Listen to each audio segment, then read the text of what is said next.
Good morning, class. Welcome to next lecture of operational management.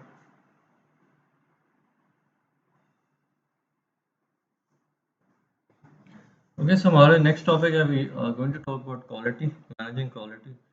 ठीक है, it is not chapter number 3 in your book. ठीक है, आपकी book में कोई और chapter number है, I will tell you later. Let's start with that. ठीक है, ये quality क्या चीज़ होती है? Quality basically refers to a term which is used by customers to describe the general satisfaction level with a service or product. ठीक है, तो आप फॉर एग्जांपल एक मोबाइल फ़ोन यूज़ करते हैं, तो आप कहते हैं इसकी क्वालिटी अच्छी है, ठीक है? तो क्वालिटी अच्छी होने का बेसिकली क्या मतलब है? इसका मतलब ये है कि you are satisfied with that product, ठीक है? तो अक्सर क्वालिटी के जो स्टैंडर्ड्स हैं, they are set by customers, ठीक है? इसी तरह अगर आपको लगता है किसी चीज़ की क्वालिटी कम है, तो दैट मीन्स के the customer is not satisfied with that product और सर्विस।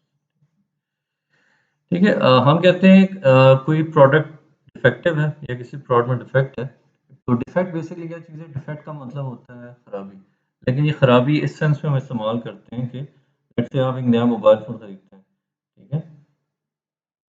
लेट्स से उसका कैमरा सही तरह काम नहीं करता, ठीक है? बिकॉज़ आप एक्सपेक्ट कर रहे थे कि इसका कैमरा अच्छा होगा बट वो सही तरह काम नहीं करता, तो आप कह सकते हैं उस मोबाइल फ़ोन में एक डिफेक्ट है, ठीक है? सो अगेन डिफेक्ट क्या चीज़ है? Any instance when a process fails to satisfy its customer, ठीक है?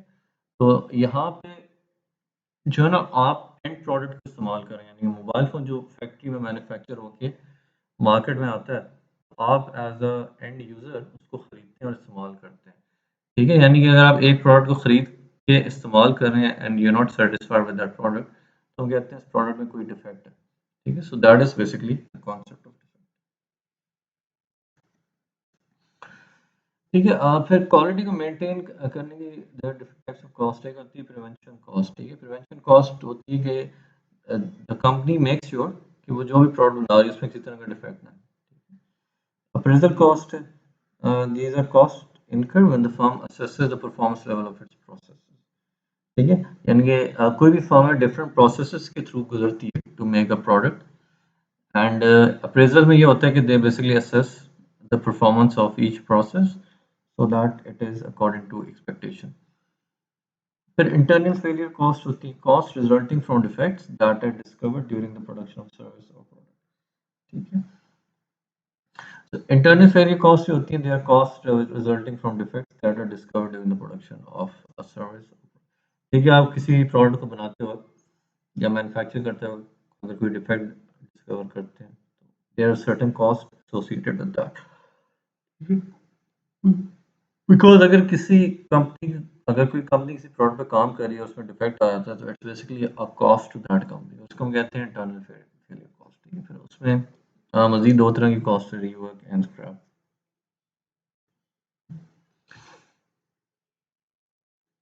फिर एक्सटर्नल फेलियर कॉस्ट है, अगर कोई कस्टमर किसी प्रोडक्ट में कोई डिफेक्ट डिस्कवर कर लेता है, तो that is also a cost to the company, उसको हम कहते हैं एक्सटर्नल फेलियर कॉस्ट। फिर एथिकल फेलियर कॉस्ट होती है, ठीक है? This is also a cost to the company. Ethical failure costs are the societal and monetary costs associated with deceptively passing defective services or products to internal or external customers, such that it jeopardizes the well-being of the stockholder, customers, employees, partners, and creditors.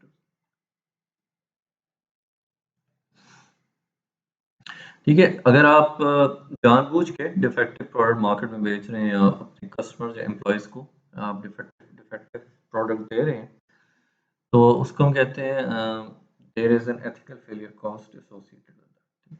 Because अगर आप जानबूझ के किसी को खराब product बेच रहे हैं, तो दैट मीन्स कि what you are doing is that is ethically not right, ठीक है? तो अगर आप एथिकली भी कोई चीज़ गलत कर रहे होते हैं, तो उसके साथ भी there are certain cost associated, because company का इन दैट सिचुएशन भी नुकसान नहीं होता, ठीक है? Specially in the long term. तो तो अगर आप अनएथिकल प्रैक्टिसेस को इस्तेमाल करें, there are ethical failure cost associated with that. ठीक है, फिर टोटल क्वालिटी मैनेजमेंट एक फिलॉसफी है, ठीक है? It's a philosophy that stresses three principles: customer satisfaction, employee involvement and continuous improvement for achieving high level of process performance and quality, ठीक है? Total quality management एक मेथड है जो इस्तेमाल किया जाता है to maintain quality of any product. ठीक है, तो इस मेथड में बेसिकली 3 प्रिंसिपल्स के ऊपर ज़्यादा फोकस होता है। एक तो ये कि आपने कस्टमर सेटिस्फेक्शन का ख्याल रखना है, दूसरा एम्प्लॉयज़ को काम में इन्वॉल्व करना है एंड कंटिन्यूस इम्प्रूवमेंट करनी है इन द प्रोसेस। फिर six sigma core philosophy, it's a comprehensive and flexible system for achieving, sustaining and maximizing business success by minimizing defects and variability in process. Six sigma का main focus होता है to minimise defects. ठीक है, तो इसका processes के ऊपर सिर्फ फोकस नहीं होता, total quality management basically focuses on the process. ठीक है, six sigma basically focuses on reducing defects. ठीक है, on reducing defects and variability in process. ये इसके दो फोकस होते हैं।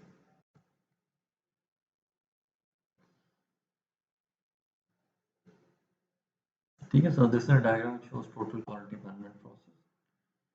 ठीक है, तो इसमें आप प्रोसेस डिजाइन करते हैं। ठीक है, so when you are talking about total quality management, तो you are concerned with the process design, purchasing, benchmarking. Benchmarking का मतलब है कि आप अपने प्रोडक्ट को कंपेयर करते हैं विद दैट कंपटीटर्स या फिर विद सर्टेन स्टैंडर्ड्स ऑन। फिर प्रॉब्लम सॉल्विंग टूल्स है यहाँ पे सर्विस प्रोडक्ट डिजाइन। ठीक है, तो टोटल क्वालिटी मैनेजमेंट का फोकस 3 चीज़ों के ऊपर, employee involvement, customer satisfaction and continuous improvement. तो कस्टमर सेटिस्फैक्शन की जब हम बात करते हैं तो what do we basically talk about. एक तो चीज़ ये होती है कि आपने कस्टमर को सेटिस्फाई करना है, तो कंपनी के जहन में एक चीज़ होती है कि हमने एक प्रोडक्ट को एक खास स्पेसिफिकेशन के मुताबिक बनाना है। यानी कि हमने एक मोबाइल बनाना है तो उसका साइज इतना होना चाहिए, उसकी लेंथ इतनी होनी चाहिए, उसकी एलसीडी की स्पेसिफिकेशन इतनी होनी चाहिए, उसकी कैमरा की स्पेसिफिकेशन इतनी होनी चाहिए। ठीक है, तो आप कुछ स्टैंडर्ड सेट करते हैं, कुछ स्पेसिफिकेशन सेट करते हैं प्रोडक्ट की, और उसके मुताबिक आप प्रोडक्ट बनाते हैं। फिर ठीक है, फिर दूसरी मेन चीज़ ये होती है कि आप जो भी प्रोडक्ट बना रहे हैं, you give some kind of value to the customer. ठीक है, फिर उस प्रोडक्ट की फिटनेस फॉर यूज़ को भी हम असेस करते हैं, यानी कि वो किस मकसद के लिए बनाया गया है, तो उस मकसद के लिए वो कितना फिट है। फिर सपोर्ट प्रोसेस है। ठीक है, यानी कि आप कस्टमर को सपोर्ट किस तरह करते हैं, स्पेशली आफ्टर सेल सपोर्ट है, फिर साइकोलॉजिकल इंप्रेशन है। ठीक है,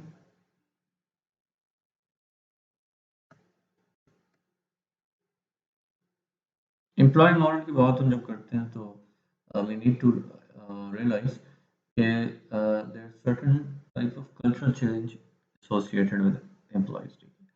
तो उसमें एक चीज़ ये कि यू हैव टू नो कि there are two types of customers, एक इंटरनल कस्टमर होता है, एक एक्सटर्नल कस्टमर है। एक्सटर्नल कस्टमर जो है, he is the basically end user of the product. मैं अगर मोबाइल फ़ोन मार्केट से खरीदता हूँ तो I am an external customer. Let's say मैं सैमसंग का फ़ोन खरीदता हूँ तो I am an external customer of Samsung.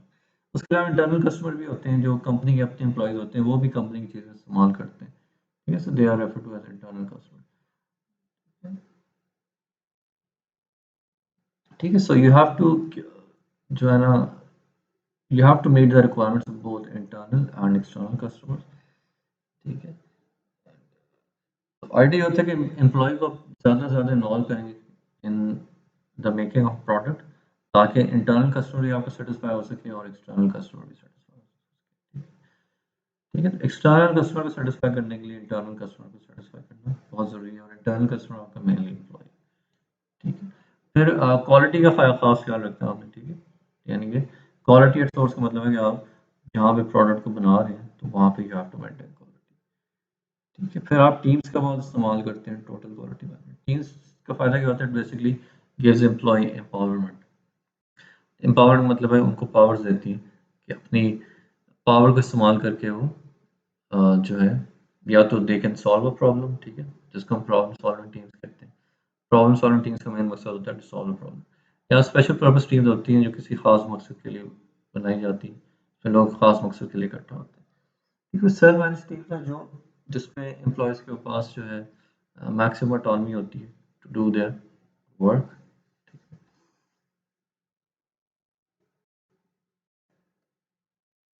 फिर कंटिन्यूस इंप्रूवमेंट का प्रोसेस है इन टोटल क्वालिटी मैनेजमेंट। ठीक है, कंटिन्यूस इंप्रूवमेंट का process comes from the Japanese philosophy of kaizen. ठीक है, इट बेसिकली मीन्स कि आप कंटिन्यूसली चीज़ों को इम्प्रूव करना चाहते हैं। ठीक है, इसमें हम प्रॉब्लम सॉल्विंग टूल्स का इस्तेमाल करते हैं। फिर आप एक और तरीके का, एक और मेथड का इस्तेमाल करते हैं, जिसको कहते हैं plan do study act cycle. ठीक है, तो इसमें हम बेसिकली क्या करते हैं, ये प्लान कि आपने कोई इंप्रूवमेंट करनी है, फिर ये take action to improve that, फिर आप उस एक्शन का रिजल्ट स्टडी करते हैं। फिर जो है स्टडी करने के बाद यू टेक फर्दर एक्शन। ठीक है, अगर उस प्रोसेस को मजीद इम्प्रूव करने की ज़रूरत है तो you will take further action, otherwise you will stop. ठीक है, but total quality management basically don't stop. इसमें जो है ना, आप एक बार आप प्रोसेस को इम्प्रूव कर लेते हैं, उसके बाद उसको एवेल्युएट भी करते हैं, you try to improve it further. ठीक है, मोस्ट ऑफ द टाइम उसमें फर्दर इम्प्रूवमेंट होती रहती है।